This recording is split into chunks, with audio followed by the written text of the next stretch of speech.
हम लोग का ये सरफेस केमिस्ट्री में कहाँ तक हुआ था बताओ तो लास्ट क्लास में। सर एंजाइम सेम कैटलिस्ट के बारे में। अच्छा, एंजाइम वाला हो गया था। हाँ ठीक है, तो वो एंजाइम वाला अगर हो गया तो वही लास्ट था, उसमें कैटालिसिस वाले पार्ट में वो लास्ट था। नेक्स्ट हम लोग कॉलॉइड्स के बारे में करेंगे, ठीक है। सर आपके क्वेश्चन एंजाइम कैटालाइसिस नहीं हुआ था।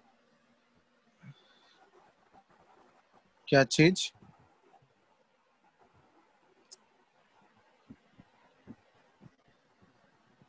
सर वो बोल रही है कि एंजाइम कैटलिसिस नहीं हुआ था। एंजाइम वाला नहीं हुआ था। एंजाइम कैटालिसिस मतलब उसमें सर मतलब एक बार। हुआ था कि मतलब आपका आवाज कट गया था उस समय जब आप बोल रहे थे, तो फिर देखे कि नोट्स में सब लिखा हुआ है। अच्छा ठीक है, एक बार एंजाइम कैटालिसिस बता देते हैं। एक्चुअली उसमें है कुछ नहीं, ठीक है। वो तुमको याद रखना है कि कौन से रिएक्शन के लिए कौन सा एंजाइम यूज होगा। वो तो लिस्ट भी कराए थे ना उस दिन, एनसीईआरटी में भी देखोगे तो वो दिया हुआ है। अभी आ रहा है आवाज? यस। हेलो, ठीक है। तो एक बार उसको अल्टीमेटली, जैसे वो तो सारे बायो के रिएक्शंस हैं, बायो में वो सब पढ़े ही होगे तुम लोग। बायो में वो सब पढ़ते हैं ना। हाँ, तो वो सारा चीज वहीं का है, ठीक है। तो वो एक बार देखना, एनसीईआरटी में खोल के देखोगे, वो सारे रिएक्शंस हैं। वो रिएक्शंस में क्या क्या रिएक्टेंट और प्रोडक्ट होता है और कौन से एंजाइम के प्रेजेंस में होता है वो, ठीक है।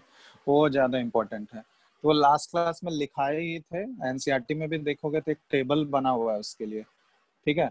टेबल बना हुआ है और वहाँ पे एंजाइम लिखा हुआ है कि इस रिएक्शन के लिए, एंजाइमेटिक रिएक्शन के लिए कौन से एंजाइम के प्रेजेंस में होता है। और उसमें कुछ नहीं है, वो जस्ट याद करने वाला चीज है, ठीक है। और एंजाइम कैटालाइसिस का कैरेक्टरिस्टिक्स देखना उसमें बुक में।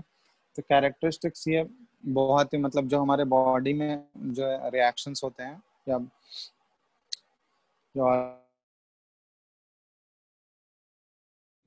ठीक है, लिविंग बींग्स के बॉडी में जो रिएक्शन होते हैं तो उन्हीं को बोलते हैं। बायोकेमिकल रिएक्शन भी बोला जाता है एंजाइम वाले रिएक्शन को। तो ये बहुत ही हाईली एफिशिएंट होता है, ठीक है। जो भी एंजाइमेटिक रिएक्शंस होते हैं बॉडी में, बहुत ही ज्यादा एफिशिएंट होता है, ठीक है। मतलब प्रोडक्ट बनने का इसमें जो परसेंटेज होता है, कन्वर्जन रेट जो होता है प्रोडक्ट में, वो बहुत ही ज्यादा होता है, ठीक है। और ये एंजाइम्स जो होता है, ये बहुत ही अच्छा कैटलिस्ट की तरह काम करता है। इसका एक्टिविटी जो होता है, इसकी कैटलिस्ट कैटेलाइटिक एक्टिविटी जो बोलते हैं हम लोग, वो बहुत ही अच्छा होता है। तो पहला तो ये हो गया कि एफिशिएंट प्रोसेस होता है ये। दूसरा, बहुत ही स्पेसिफिक नेचर का होता है। मतलब एक पर्टिकुलर एंजाइम जो है या एक पर्टिकुलर कैटलिस्ट जो है, वो एक ही रिएक्शन को कराएगा। तो अगर दूसरा प्रोडक्ट बनाना है तो उसके लिए दूसरा एंजाइम यूज करना होगा तुमको, ठीक है। तो वो ऑलरेडी हम लोग कैटालाइसिस में कैटलिस्ट के कैरेक्टरिस्टिक्स में डिस्कस भी किए थे। एक होता है एक्टिविटी, दूसरा होता है सेलेक्टिविटी। तो रिएक्टेंट अगर सेम रखते हैं, कैटलिस्ट डिफर कर दोगे तो प्रोडक्ट चेंज हो जाता है ना। तो उसी तरह यहाँ पे एंजाइम कैटालाइसिस जो होते हैं बहुत ही स्पेसिफिक नेचर के होते हैं। स्पेसिफिक नेचर का मतलब क्या हुआ कि एक, बंद हो गया। क्या?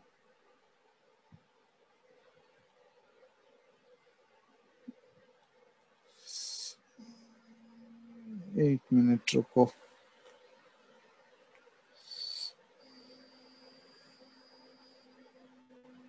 अभी आ रहा है स्क्रीन? Hello, yes sir. चलो।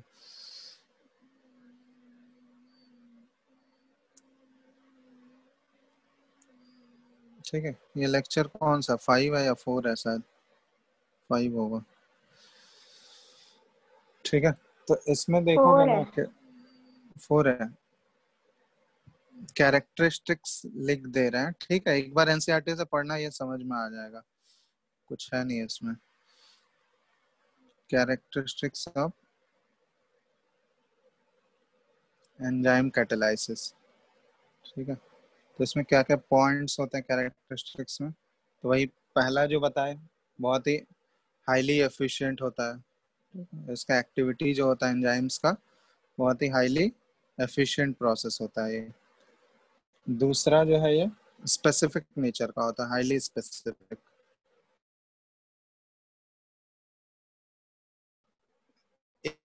ही रिएक्शन को कैटेलाइज करेगा, ठीक है, दूसरे रिएक्शन को वो कैटेलाइज नहीं करेगा। फिर इसके लिए एक ऑप्टिमम टेम्परेचर रेंज होता है, मतलब हमारे बॉडी में जो भी टेम्परेचर रेंज होता है ना, कि उसी पर्टिकुलर रेंज में वो एंजाइम वाला रिएक्शन होगा, क्योंकि उसके एवब अगर जाओगे तो उसका एक्टिविटी बिल्कुल कम हो जाता है, ठीक है, तो उसके एवब वो काम नहीं करेगा, उसके बिलो भी काम नहीं करेगा। तो एक पर्टिकुलर टेम्परेचर रेंज होता है जिसमें कि हाईली, ऐसे लिख सकते हैं हम लोग, highly active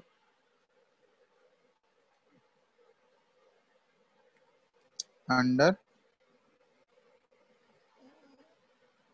optimum temperature range. और ये टेम्परेचर रेंज जो होता है ना एंजाइमेटिक एक्टिविटी का, ये 398 से 298 से 310 केल्विन के बीच में होता है, ठीक है, ये ध्यान रखना। तो हमारे बॉडी में जितने भी रिएक्शंस होते हैं ना, वो सिर्फ और सिर्फ इसी टेम्परेचर रेंज में, इससे ज़्यादा हाई टेम्परेचर करोगे तो रिएक्शन का रेट जो है वो एडवर्सली इम्पैक्ट हो जाता है, ठीक है। तो ये एक पर्टिकुलर टेम्परेचर रेंज में ही वो सारे रिएक्शंस होंगे। और जैसे एक पर्टिकुलर टेम्परेचर रेंज होता है, उसी तरह एक पर्टिकुलर पीएच रेंज भी होता है, ठीक है, एक ऑप्टिमम पीएच भी होता है कि उसी पीएच में वो काम करेगा। तो ये ऑप्टिमम पीएच रेंज जो होता है ये कितना होता है, तो जो भी हमारे बॉडी में रिएक्शंस होंगे अंदर, तो वो सिर्फ इसी पीएच रेंज में, इससे ज़्यादा अगर होगा तो फिर वो प्रॉब्लम स्टार्ट हो जाएगा, ठीक है। तो वो रिएक्शन अच्छे से नहीं हो पाएगा, ठीक है, या फिर जो एंजाइम्स है उसका एक्टिविटी बहुत ही कम रिड्यूस हो जाएगा, ठीक है, तो वो सारे फैक्टर्स आने लगेंगे। तो ये ऑप्टिमम पीएच है कि इसमें ये इफेक्टिवली काम करता है इस पीएच रेंज में, ठीक है। और उसके बाद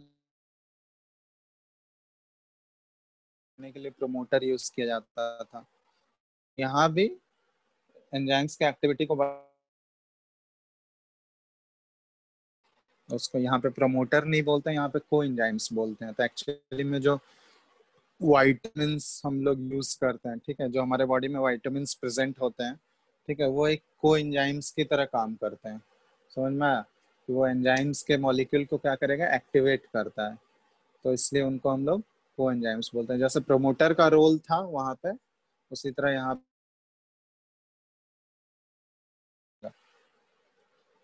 ठीक है। तो यहाँ पे कोएंजाइम्स क्या होते हैं, जो वाइटामिन्स हमारे बॉडी में प्रेजेंट होते हैं वो एक्चुअली एक्टिवेटर, मतलब एंजाइमिक एंजाइमेटिक एक्टिविटी को वो और बढ़ाएगा। तो हो गया कोएंजाइम्स। अब जैसे एक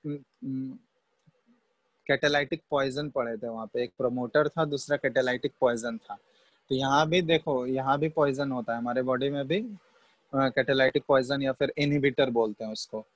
तो वो भी चीज होता है हमारे बॉडी में। वो क्या करेगा, जब कुछ ऐसा चीज तुम कंज्यूम कर लोगे, ठीक है, हमारे कुछ ऐसा चीज अगर कंज्यूम हो गया हमारे बॉडी में जो कि कैटालिटिक एक्टिविटी को बिल्कुल कम कर देगा, तो वो क्या करता है, उस टाइप के सब्सटेंस को हम लोग बोलते हैं एंजाइमिक एंजाइम इनहिबिटर, या फिर उसको हम लोग पॉइजन्स बोलते हैं, जो कि एक्टिविटी को बिल्कुल डाउन कर देता है, एंजाइम के एक्टिविटी को बिल्कुल कम कर देगा, ठीक है। वो सारा चीज होता है कि बॉस कुछ ऐसा चीज कंज्यूम कर लोगे जिसका नेगेटिव इम्पैक्ट होता है हमारे हेल्थ पे, ठीक है। तो हेल्थ पे नेगेटिव इम्पैक्ट मतलब जो प्रॉपर फंक्शनिंग होता है उसको अफेक्ट करता है, जिसकी वजह से अल्टीमेटली हमारे हेल्थ पे इफेक्ट पड़ता है, ठीक है। तो वो सारा चीज है। तो ये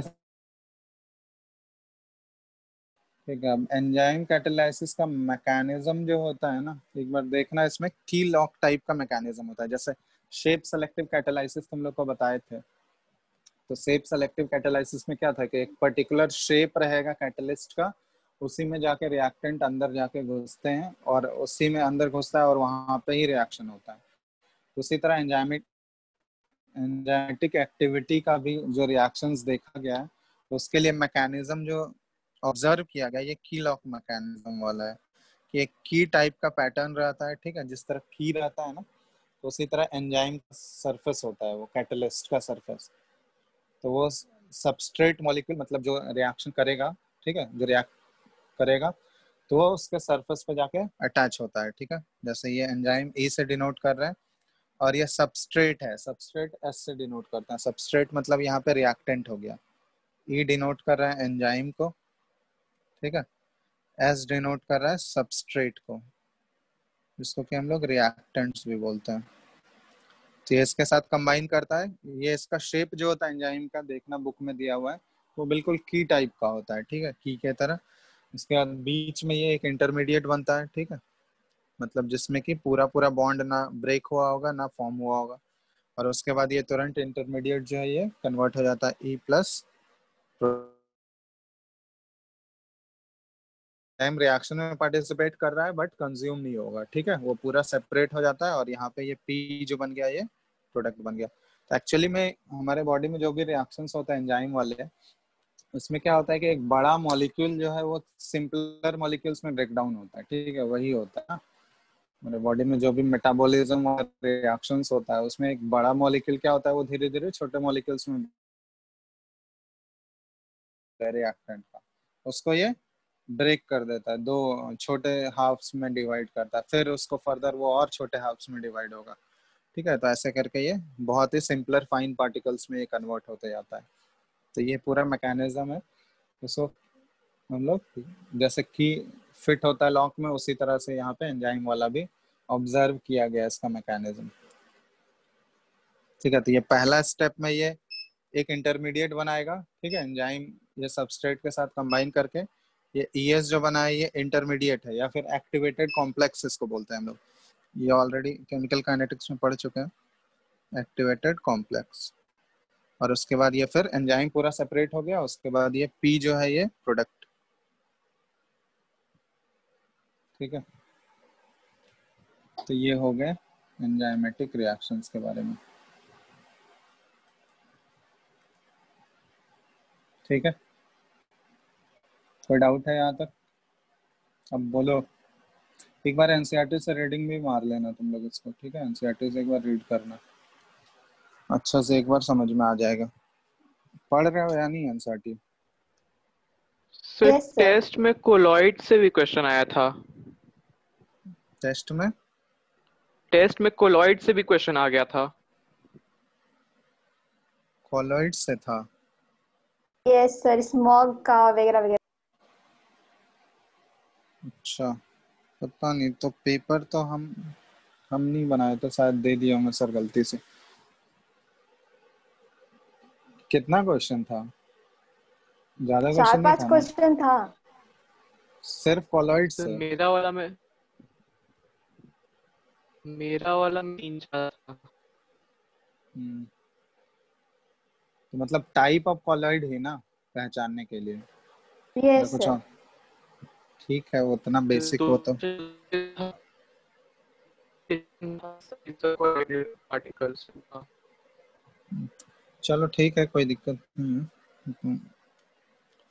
चलो ये हो गया, एंजाइम वाले रिएक्शंस हो गए, ठीक है। सर तो ये आपको एक क्वेश्चन भेजे थे टेलीग्राम पे। क्वेश्चन भेजे थे? कौन सा? सर को भेजे थे, बोले थे आज क्लास में डिस्कस करने के लिए।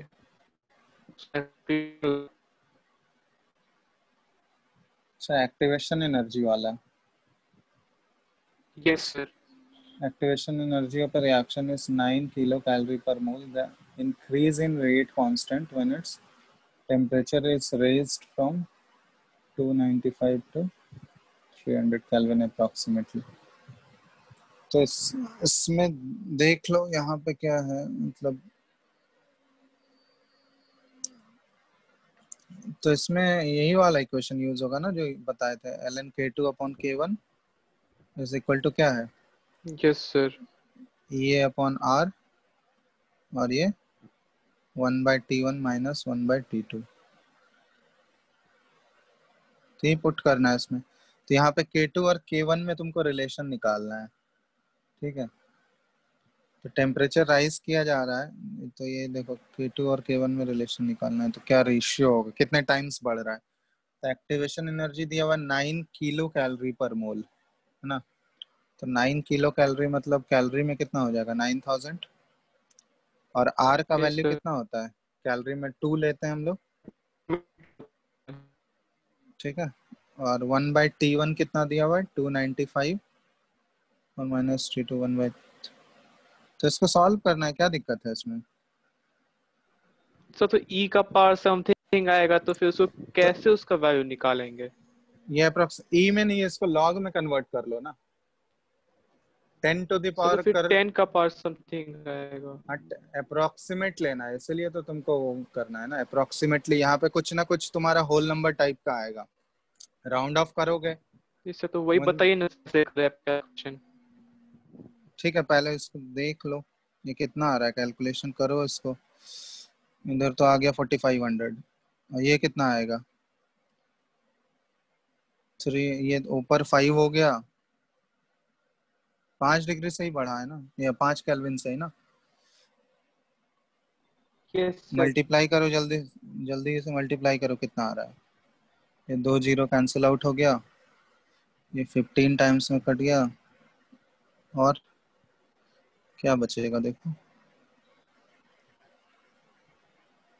डिनोमिनेटर में 59 आ जाएगा। ऊपर 75/295 जब हो गया। 5 से कटेगा तो 15/59 आ जाएगा।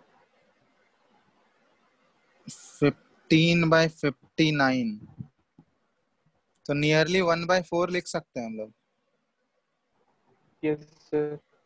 तो अप्रोक्सीमेटली ही करना रहता है, यहाँ तुमको एग्जैक्टली नहीं पूछा जाएगा, ठीक है। तो ये तुम्हारा ln आ गया, ये 1/4 आ रहा है, तो इसको लॉग में बदलो।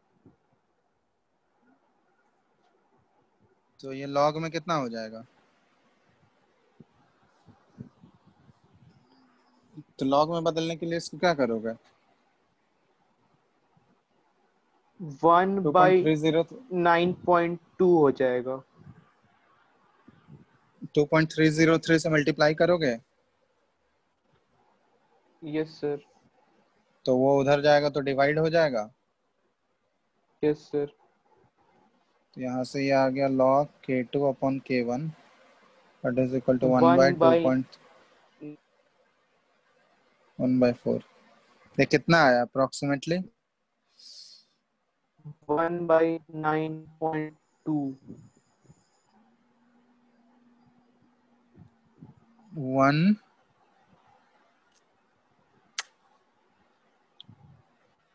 9.2। चलो पहले देख लेते हैं एग्जैक्टली कितना आ रहा है, ठीक है। कैलकुलेशन इतना करना पड़ेगा इसमें थोड़ा बहुत। एग्जैक्ट ये अप्रोक्सीमेटली वाला वैल्यू नहीं, एग्जैक्ट वाला लेके देखो तो कितना आ रहा है। ये 15/59 और इंटू ये 2.303, तो ये कितना हो गया? 59 इंटू 2.303 कितना हुआ? ये आ गया 15/135.88 आ रहा है ना। 15 डिवाइडेड बाय, यस सर 0.877 आएगा। तो ये इसको करोगे तो ये आ रहा है एग्जैक्टली 0.1 के आसपास नियरली। Yes sir. यहाँ से K2/K1 कितना आ गया? 10 पे पावर 0.1।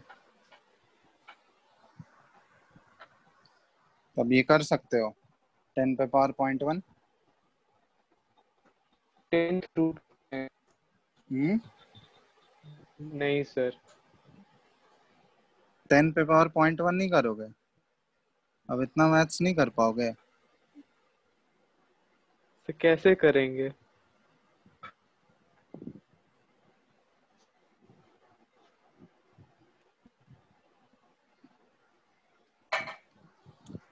टेन पे पावर 0.1 है, तो 10 पे पावर 0.1, इसको यहाँ पे एक्चुअली देखो ये एंटी लॉग वाला टेबल आता है। एंटी लॉग में ऐसे तुमको तो उसमें दिया रहेगा, कुछ कुछ वैल्यूज दिए रहते हैं, बट यहाँ पे तुमको एंटी लॉग वाला जैसे वैल्यूज इससे होता उसे है। तो कर ही लेंगे।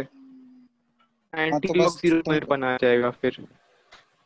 हाँ तो एंटी लॉग से ही तो बनेगा ये सारा, मतलब जब तो पावर सर वाला फिर ऐसा एग्जाम में तो कहाँ रहेगा हम लोग एंटी लॉग केवल? एंटीलॉग टेबल दिया रहता है एग्जाम में, तुमको तो देगा ना, जो मेन एग्जाम होता है। जैसे ऐसे तो जैसे कुछ कुछ वैल्यूज होते हैं कि वो तुम्हारा तुरंत कट जाएगा, अब कुछ कुछ होता है कि मतलब एंटीलॉग जैसे बहुत ही कॉम्प्लेक्स का तो हम लोग नहीं निकाल सकते हैं, लेकिन ये आयोनिक में बताएंगे कि कुछ कुछ वैल्यूज जो होता है एंटीलॉग का कैसे निकाला जाता है। ठीक है, सिंपल सारा वैल्यूज, तो वहां से तुम कर सकते हो। बट एग्जाम में तो एंटीलॉग वाला दिया रहता है, लॉग टेबल तो मिलेगा ना तुम लोगों को। या फिर बहुत सारे क्वेश्चंस में देखोगे जहाँ पे जरूरत होता है वहां पे तुमको लॉग का वैल्यूज भी दिया रहता है, लॉग और एंटी लॉग दोनों दिया रहेगा क्वेश्चन में। क्वेश्चंस देखते हो या नहीं? देखोगे जी एडवांस वाले क्वेश्चंस में देखोगे बहुत जगह वैल्यूज ऑलरेडी प्रोवाइडेड रहते हैं।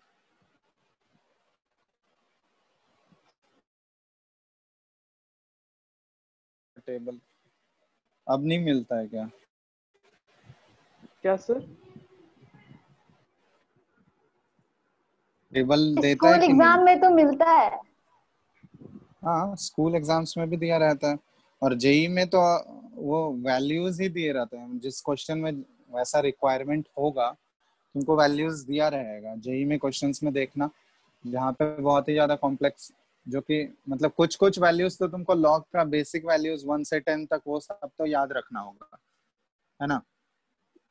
जो नहीं रख सकते उसका भी वैल्यूज दिया रहेगा लॉग में, जो ऐसा वैल्यू आ जाए कुछ पेक्यूलर टाइप का तो उसका वैल्यूज क्वेश्चन में ही दिया रहता है।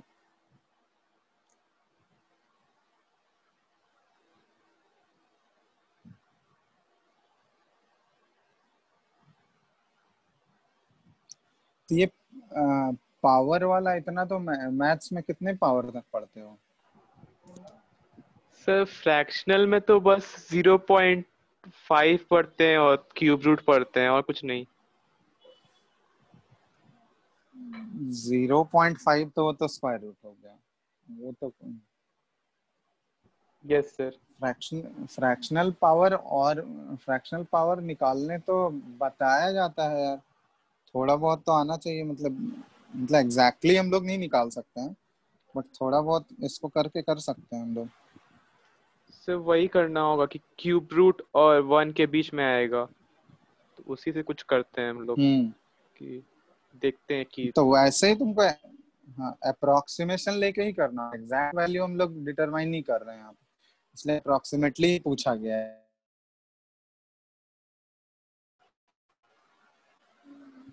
ठीक है, तो देखना, नहीं तो फिर वो तो एंटी लॉग टेबल ही तुमको वो यूज करना होगा।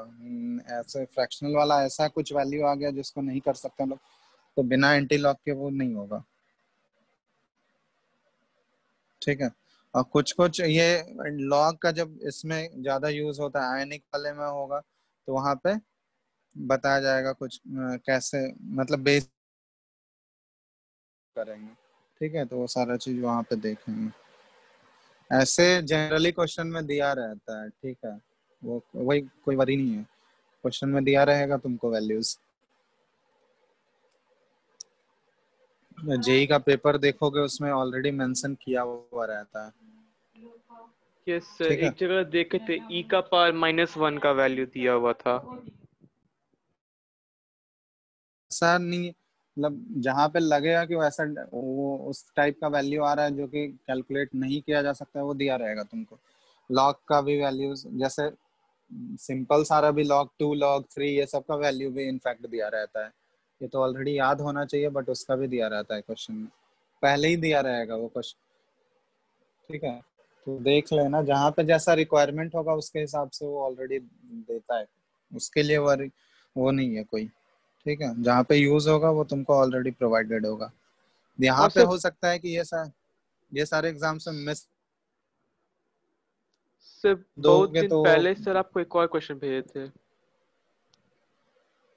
और कौन सा क्वेश्चन है? सर रुकिए सर, अभी फॉरवर्ड कर दे रहे हैं आपको। बोलो।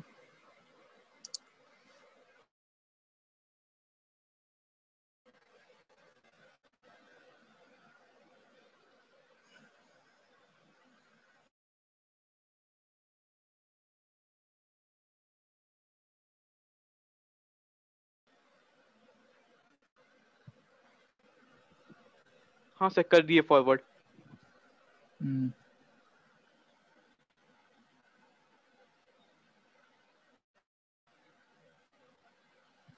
At a certain temperature, the first order rate constant K1 is found to be smaller than the second order rate constant K2.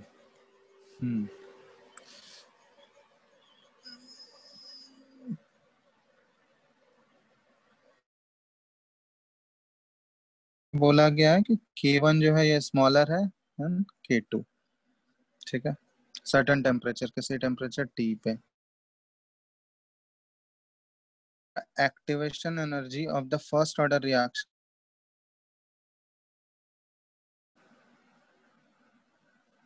is greater than activation energy of the second order reaction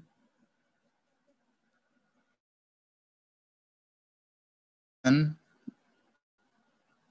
as the temperature is raised, K2 will increase faster than K1.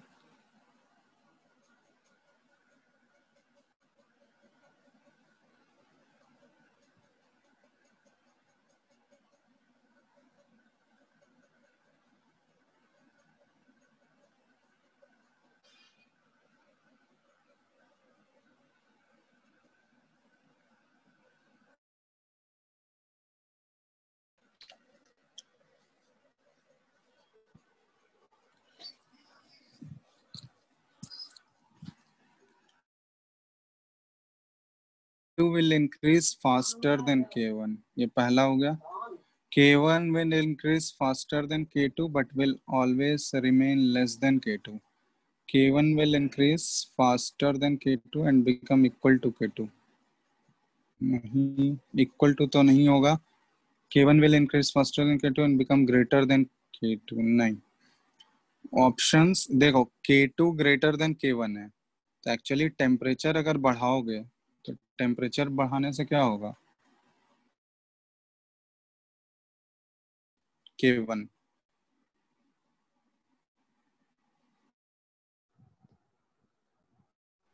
Temperature increase करने से increase होगा rate constant. हाँ, क्योंकि rate constant वो directly proportional होता है temperature, temperature बढ़ाने से रेट कांस्टेंट बढ़ता है, तो जिसका रेट कांस्टेंट ज्यादा है उसका इंक्रीज करेंगे, एक्टिवेशन एनर्जी फर्स्ट वाले का ज्यादा है, ठीक है। तो देखो ज्यादा है तो मतलब उसको टाइम भी ज्यादा लगेगा, एक्टिवेशन एनर्जी ज्यादा है, तो बैरियर, उस बैरियर को क्रॉस करने के लिए दोनों, अगर मान लो हम लोग दोनों का टेम्परेचर सेम अमाउंट से अगर इंक्रीज करें, ठीक है, तो सेम से अगर इंक्रीज करोगे तो फर्स्ट वाले का एक्टिवेशन एनर्जी का वैल्यू ज्यादा है,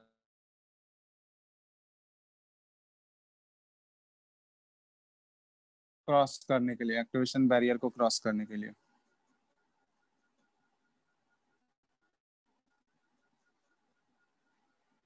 समझ में आ रहा है?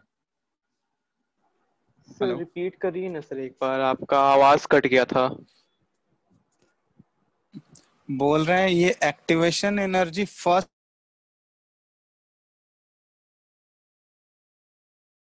बैरियर क्रॉस करने में भी तो ज्यादा एनर्जी लगेगा, या फिर इन टर्म्स ऑफ अगर हम लोग टाइम के बात करें तो ज्यादा टाइम, मतलब सेम अगर टाइम सेम अमाउंट से टेम्परेचर अगर इंक्रीज करें तो सेकंड वाला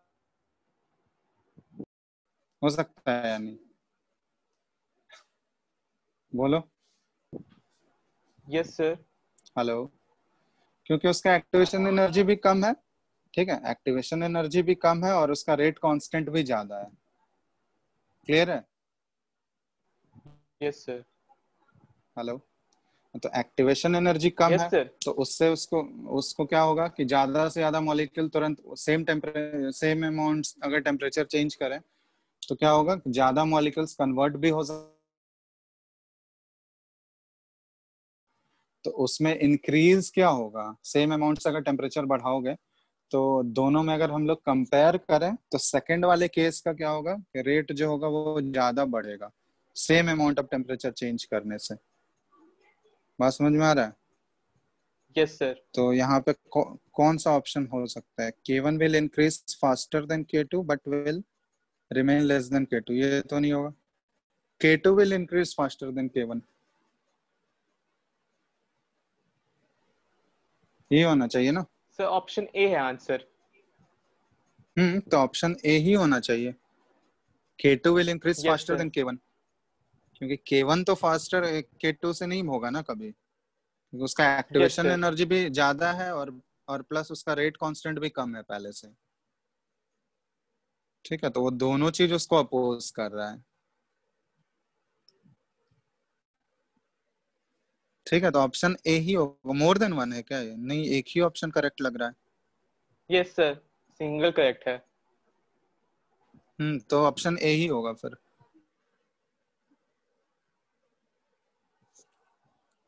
और और है कुछ?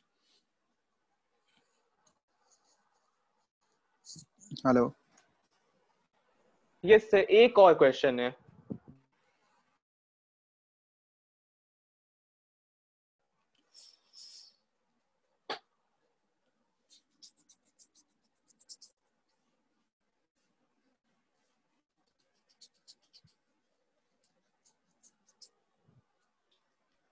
सर एंट्रोपी ऑफ एडसॉर्प्शन क्या होता है?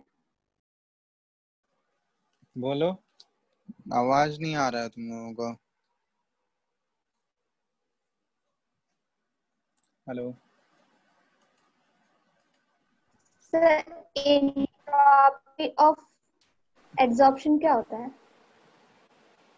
एंट्रोपी ऑफ एडसॉर्प्शन या एंथैल्पी? Sir entropy. एंट्रोपी अभी थर्मोडायनेमिक्स पढ़े नहीं हो ना।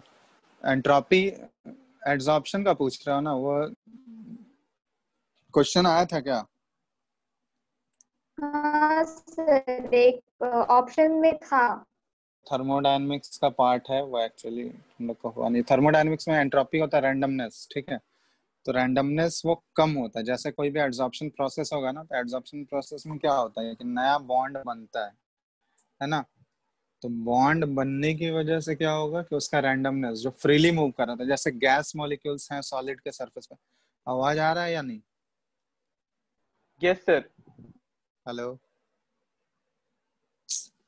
Yes sir. एक मिनट रुको। हेलो? आ रहा है आवाज? मेरे को लग रहा है कट यस रहा है। सर। सर कट कट के आ रहा इसको था। इसका नहीं आ रहा है। कट कट के आ रहा है। रुको एक मिनट, स्पीड का इशू है।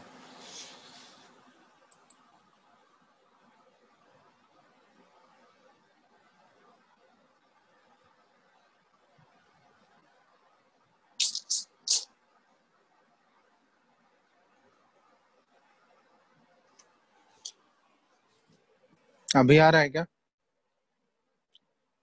Hello? Yes sir. Hello? Yes sir. हाँ, तो एंट्रोपी मतलब होता है रैंडमनेस, ठीक है। जैसे हम लोग गैस के मॉलिक्यूल्स का अगर हम लोग सॉलिड के सरफेस पे अगर देखें, तो गैस कर रहा था, ठीक है। लेकिन जैसे ही एड्सॉर्प्शन होगा, तो गैस मॉलिक्यूल्स क्या होंगे? इसके सरफेस की तरफ अट्रैक्ट होंगे। तो सरफेस की तरफ अगर अट्रैक्ट होगा, एक बॉन्ड बनने लगेगा, इसके सरफेस पे आएगा, तो वहां पे क्या होता है कि गैस के मॉलिक्यूल्स अब उतना फ्रीली मूव नहीं कर पाएंगे। समझ में आ रहा है कि जैसे वो पहले फ्रीली मूव कर रहा था, बॉन्ड बनने के बाद उसका रैंडमनेस क्या हो जाएगा? वो कम हो जाएगा ना। रैंडमली अब तो मूव नहीं कर पाएगा। अब एक पर्टिकुलर बॉन्ड से वो बंध गया, तो रैंडमनेस क्या हो जाएगा? वो कम हो जाएगा। तो एंट्रोपी जो होता है एड्सॉर्प्शन का, वो हमेशा डिक्रीज करता है, कम होता है। क्या था, यही था क्या?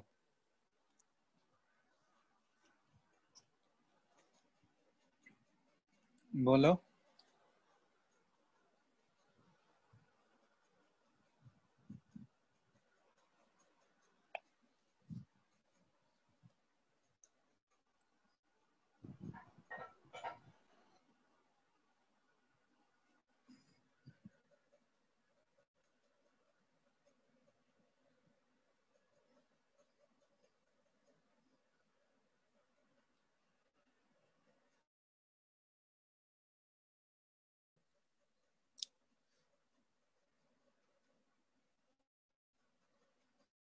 Hello hello hello.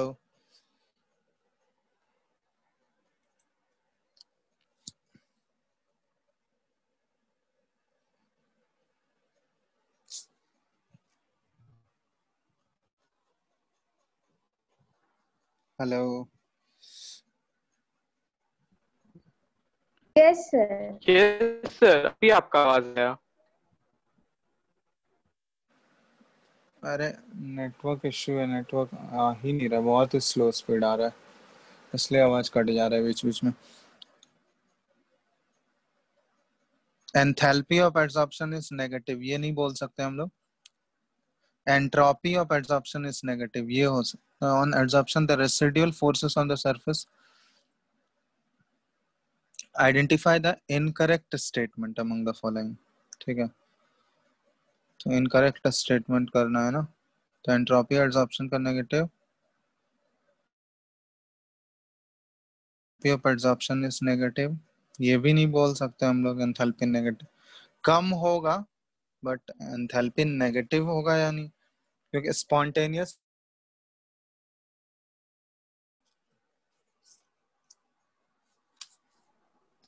Sir energy release होता है तो फिर एंथैल्पी पॉजिटिव रहता है फिर नेगेटिव रहता है।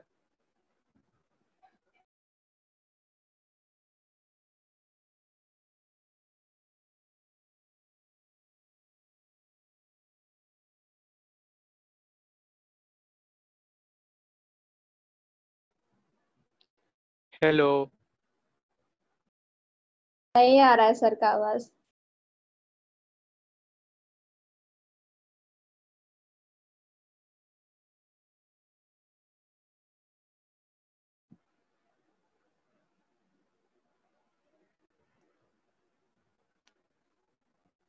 स्क्रीन भी फ्रीज हो गया है।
क्या करे, क्लास बंद कर दे?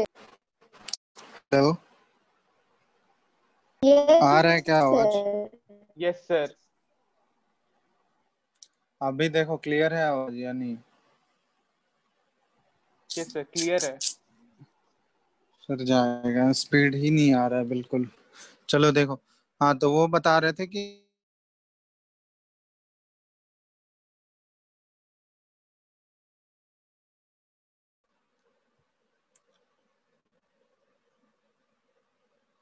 बोलो। हेलो। सर आपका पहला कुछ वर्ड सुनाई दिया, उसके बाद फिर कट गया था आवाज। Gibbs free energy delta G, ठीक है। गिब्स फ्री, कोई भी स्पॉन्टेनियस प्रोसेस होता है ना, उसका delta G less than zero होना चाहिए, नेगेटिव होना चाहिए, ठीक है। तो डेल्टा जी का फॉर्मूला होता है sir delta H screen minus T. Sharing on नहीं है।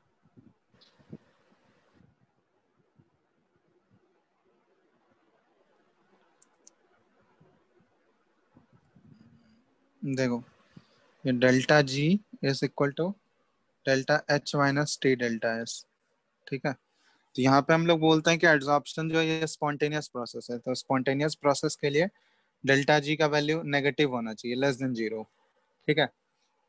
तब लेस देन जीरो होने के लिए क्या होना चाहिए कि ये दो फैक्टर पे डिपेंड करेगा, एक डेल्टा एच हो गया और दूसरा डेल्टा एस भी रहेगा, है ना। तो एंट्रोपी यहाँ पे हम लोग बोलते हैं कि एंट्रोपी डिक्रीज करता है, ठीक है। एंट्रोपी नेगेटिव होगा मतलब लेस देन जीरो, ठीक है। चेंज इन एंट्रोपी जो होगा ये नेगेटिव होगा, क्योंकि रैंडमनेस कम हो रहा है। रैंडमनेस कम हो रहा है तो फाइनल एंट्रोपी जो होगा वो इनिशियल वाले से कम ही होगा, तो नेगेटिव होगा, लेस देन जीरो। तो ये अगर नेगेटिव हो गया तो ये ओवरऑल यहाँ पे आ गया माइनस साइन है, तो माइनस इंटू माइनस ये तो प्लस हो जाएगा। तो अगर डेल्टा जी को लेस देन जीरो करना है तो ये डेल्टा एच क्या होना चाहिए, वो नेगेटिव होना ही होगा। Delta H should be spontaneous हो सकता है। तो डेल्टा एस एंट्रोपी ये भी लेस देन जीरो है, ठीक है। एंट्रोपी नेगेटिव होगा, चेंज इन एंट्रोपी। दूसरा और क्या क्या ऑप्शंस में दिया है?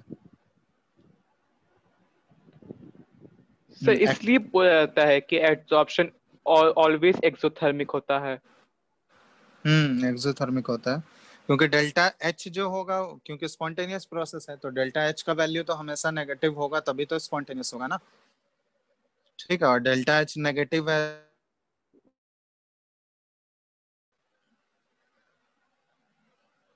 ठीक है। तो यही है।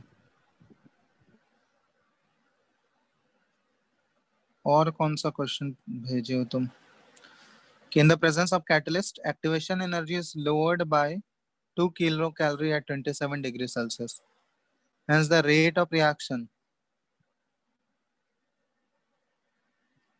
will be approximately। इसमें क्या दिक्कत सर है? इस सर इसमें भी वही कैलकुलेशन वाला दिखता रहा सर था। ये तो मेरे टेस्ट में क्वेश्चन था, इसका भी कैलकुलेशन 28 आंसर दिया है, पर कैसे आया पता नहीं। तो इस टाइप का क्वेश्चन एक तुम लोग को कराए भी थे। सर शायद टेम्परेचर कोएफिशिएंट वाला कराए थे।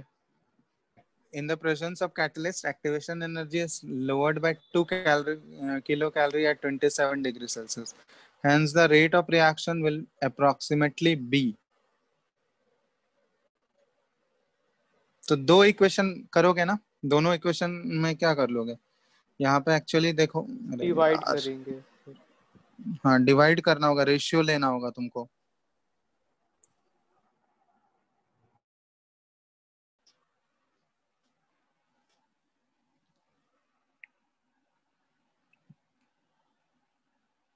टेम्परेचर दोनों के केस में सेम ही है ना? Yes sir. हाँ तो यहाँ पे इक्वेशन था, इक्वेशन क्या था ये, K is equal to A into E पे power. Minus E upon R T. यहाँ पे ln K2 अपॉन K1, ये क्या आ जाएगा तुम्हारा? ये तो आ जाएगा फर्स्ट ये अपॉन R और 1/T1 minus 1/T2। Sir activation energy change हो रहा है सर, सेम नहीं है।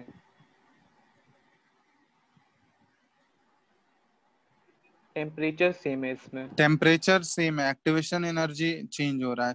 तो यहाँ पे हम लोग ऐसे कर सकते हैं, ये वाले इक्वेशन से कर सकते हैं, K is equal to A into E पे power minus E upon R T. ठीक है, तो इसमें ये वाले इक्वेशन में K1 अगर पुट करें हम लोग, तो A तो सेम रहेगा, ये तो कांस्टेंट है। ठीक है, और ये रहने देते हैं हम लोग। ठीक है, फर्स्ट केस में, और R इंटू टेम्परेचर कितना है, T ही है दोनों केस में, ये पहला इक्वेशन है। दूसरे इक्वेशन में K2 में क्या कर रहे हैं हम लोग, A इंटू ई पे पावर माइनस कितने डिग्री से कम हो गया, सॉरी कितने किलो कैलोरी से कम हुआ activation energy, kilo calorie. 2 kilo calorie. 2 kilo calories.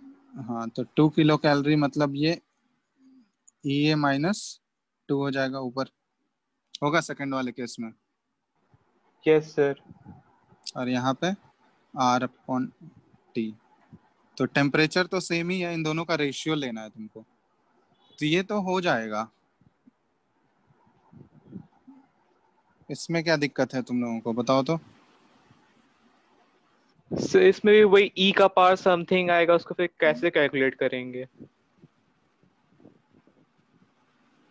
Log लेके कैलकुलेट करना होगा, ln लेके। यहाँ देखो K1 अपॉन K2 ले लोगे, ठीक है, यस सर। ए कैंसिल आउट हो जाएगा, यहाँ क्या बच गया, E अपॉन आर टी। ठीक है, और नीचे डिवाइड है, तो ये ई पे पावर नीचे डिवाइड गया है ना, तो ये ऊपर जाएगा तो क्या हो जाएगा, ऐड हो जाएगा। तो E A yes minus sir. 2 upon R T, यही बच गया। और क्या बचा इधर, तो इसको सॉल्व सिंप्लीफाई करो, कितना आ रहा है, K1 upon K2 is equal to E का power -2 upon R E T. का पावर -2 अपॉन आर टी, और -2 ये 2000 लिखना पड़ेगा क्योंकि किलो हाँ, कैलोरीज तो में ये है। किलो कैलोरी है तो ऊपर 2000 लिख दो। और टेम्परेचर कितना था, 27 था, कितना है, सर 300 केल्विन। 27 डिग्री सेल्सियस है ना, तो 300 यस सर। केल्विन हो जाएगा। तो 300 इंटू 2 ऊपर नीचे 600 आ जाएगा। ठीक है, यहाँ देखो वैल्यूज पुट करोगे तो कितना आ गया, 600 हो गया यहाँ पे। तो यस ये सर। हो गया, तो ये K1 upon K2 is equal to E पे पावर -20 अपॉन 6 है। तो -20 अपॉन 6 ये कितना आ जाएगा, ये ई का पावर -3.33।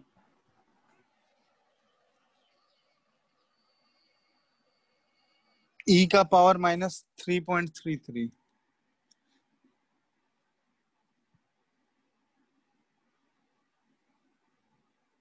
यहाँ पे अप्रोक्सीमेशन लेके अगर करोगे ई पे पावर माइनस,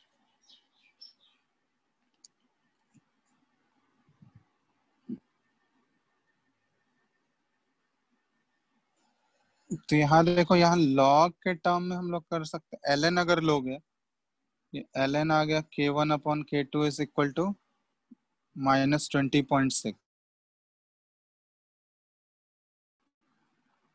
यही आया ना। Yes sir. हेलो,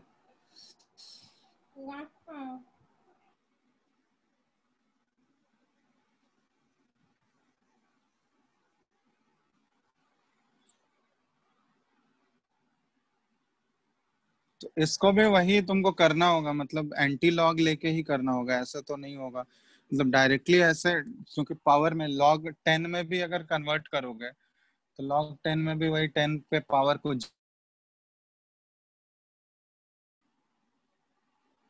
हेलो, तो वही एंटी लॉग लेके, yes sir. Antilog table ही यूज करना होगा, तभी ये होगा, या फिर तुमको क्वेश्चन में दिया रहेगा ऐसा।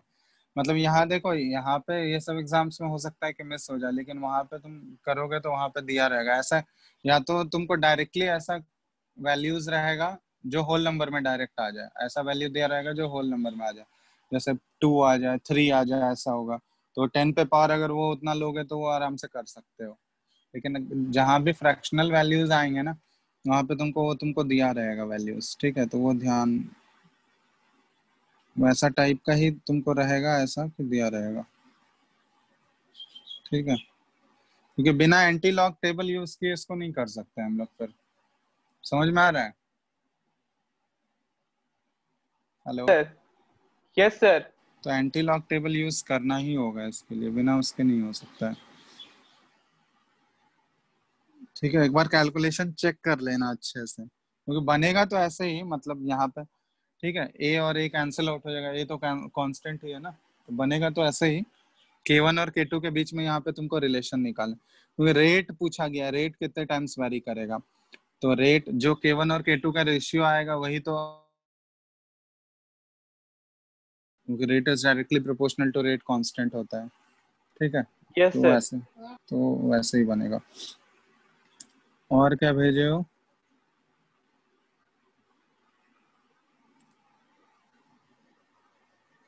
If no catalyst is present in acid hydrolysis of ester, then the rate constant K is। ये हाइड्रोलिसिस वाला तुम लोग को बताए हैं अभी क्या?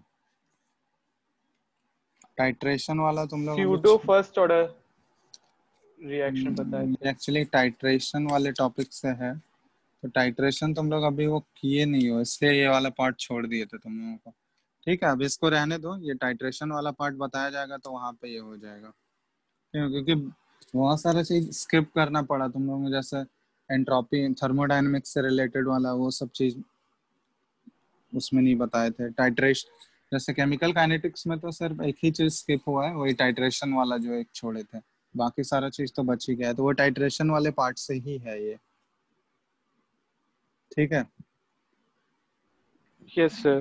तो वो होगा तो वो बता दिया जाएगा, तब तो फिर ये तुरंत हो जाएगा, इसमें कुछ है नहीं।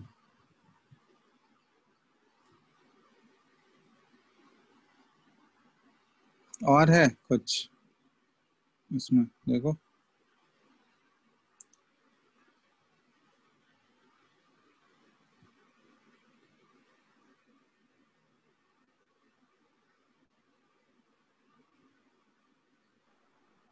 सर ये अभी एक क्वेश्चन भेजे हैं, उसका आंसर नहीं आ रहा था, 3-4 बार बनाए थे फिर भी।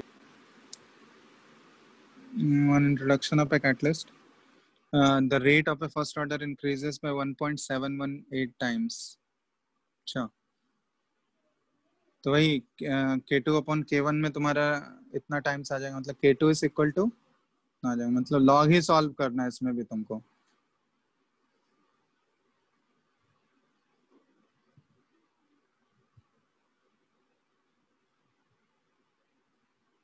अच्छा रुको एक मिनट, ये तो है, इससे ही क्वेश्चन से तो बन जाएगा।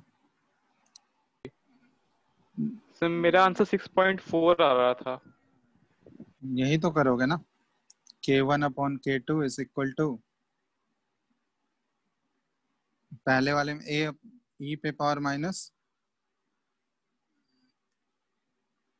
टेम्परेचर भी सेम ही है इसमें तो, दोनों केस में, है ना।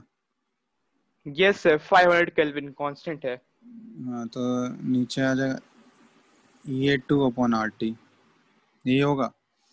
तो यहाँ से करोगे तो K1 अपॉन K2 ये आ गया ई पे पावर, ये ऊपर चला गया, तो ये E2 by RT minus E1 upon RT। तो यही करना है। यहाँ पे क्या बोला गया है, ये इन दोनों का जो रेशियो दिया है, रेशियो कितने टाइम्स दिया गया है, K2 का वैल्यू जो हो जाएगा वो क्या हो जाएगा, रेट कांस्टेंट बढ़ रहा है ना, the rate of A first order increases by 1/1.728, तो इसका रेशियो आ जाएगा 1/178 टाइम्स होगा। और ये यस सर। ई पे पावर कितना हो गया, ये activation energy in presence of catalyst कितना दिया हुआ है,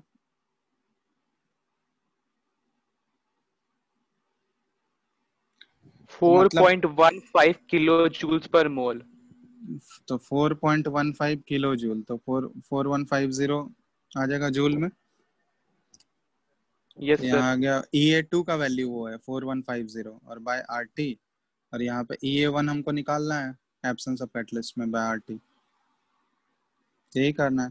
तो तुमको यहाँ लॉग ही लेना होगा, एंटी लॉग ही लेके सॉल्व करना होगा। तो ln 1/1.718 लॉग ले लोगे दोनों साइड, ठीक है। तो इधर क्या आ गया 4150 बाय RT और माइनस EA1/RT, ठीक है। तो यहाँ पे ये इसका वैल्यू सॉल्व करना हो तो बिना ये लॉग टेबल के नहीं होगा। तो इसको देखना लॉग टेबल में देखोगे अब बनेगा कि नहीं, ऐसे ही कर रहे थे। यस सर, तो फिर लॉग कैलकुलेटर से किए थे 6.14 आया। इसमें क्या दिया हुआ है? इसमें ऑप्शंस में ही नहीं है। देख लो, चलो यहाँ पे कर देते हैं। इसका वैल्यूज कितना आया था, एक मिनट रुको। 1/1.718 और इसका ln लोगे तो कितना आएगा, ये तो माइनस आ रहा है।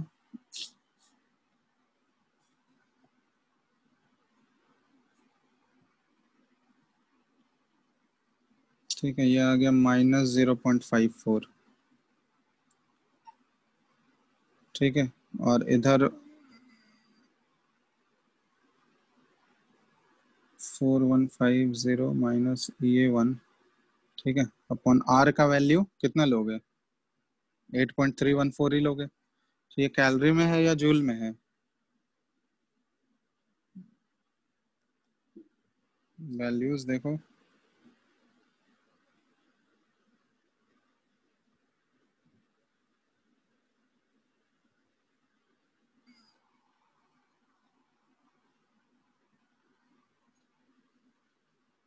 टेम्परेचर है 500, यही है ना।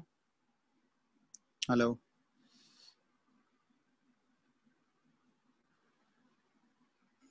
हेलो,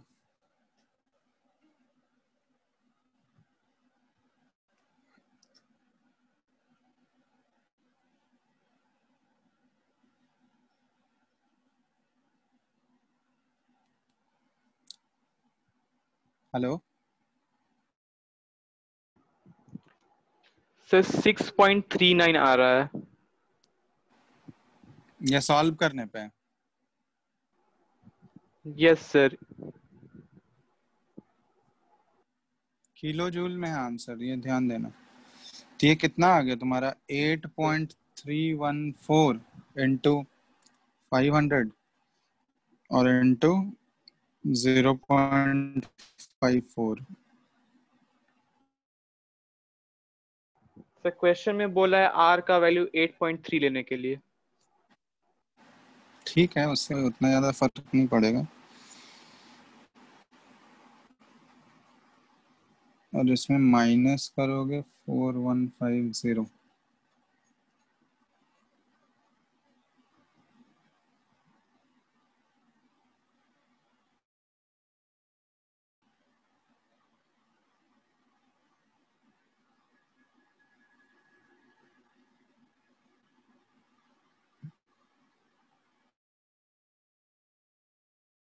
और कितना दिया हुआ है आंसर, 1.9 के अराउंड आ रहा है।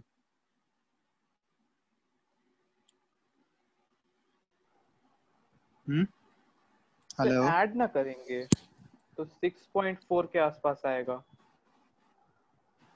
ये माइनस है ना, ऐड।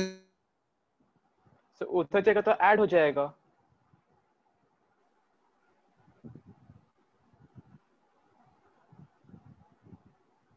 अच्छा, इधर वाला वैल्यू माइनस, एक मिनट, मतलब 4.15 8.3,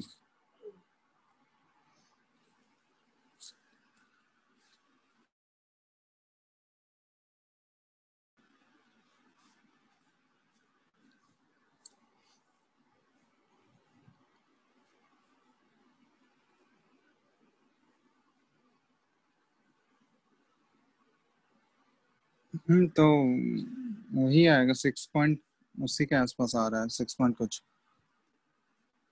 ऑप्शंस इसका चेक करना होगा। कहाँ का ये बुकलेट का क्वेश्चन है? डीपीपी का है। ठीक है, इसमें ऑप्शंस चेक करना होगा सारा। ओके, ऐड होगा तो फिर तो नहीं आएगा ना, 6 पॉइंट कुछ के आसपास आएगा, किलो जूल में 6 पॉइंट कुछ के आसपास आएगा।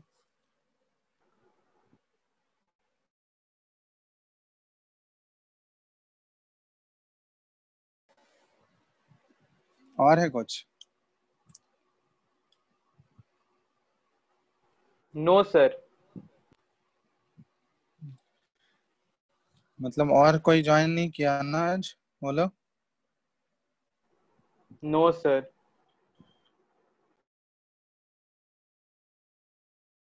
चलो ठीक है फिर, चलो नेक्स्ट क्लास में ही करेंगे आगे फिर इसको।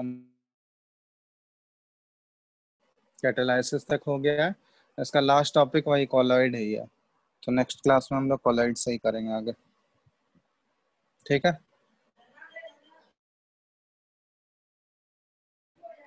Yes sir. चलो नेक्स्ट क्लास से ही करते हैं आगे कॉलॉइड। थैंक यू ठीक है, सर। चलो थैंक। Thank you sir. ठीक है, थैंक यू।